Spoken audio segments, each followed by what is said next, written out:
Ola tu na kan mulai me khi thlam hnuai khui bom kan da ka zu en chin hei khui loi an lo tum vel a bom hi an lo del chiang vel me kani hei khui loi tum bor vel lai la mulo tan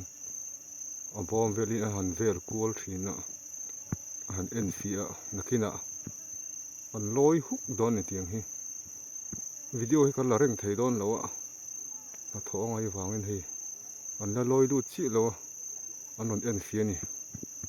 som rual vel in anon en fia phota tin anon en fia nga nakina a hu khoi non bor thup don ni kan hak man lo mai thei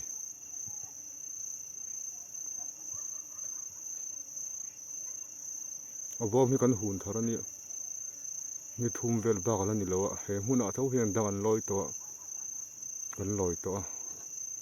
a bom kan che na hi ti dangin luan lo tum le tran vel me kani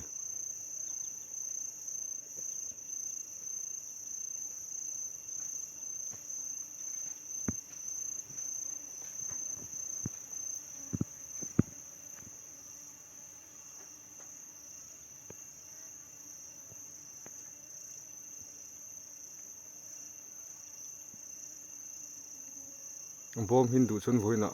an loyang bom hi a that lo hin en fia an du lo te en fia ve phota maniak bom kan siam tharani a thing zaya a thing pheli su a hlui to tho a bom sai kan du thu sam no wain kan han siam thavela an du dong he don lo ni a bom a zir te hi ni ve thin an loi don hi chun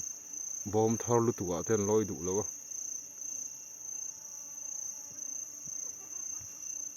bom chun du mel ni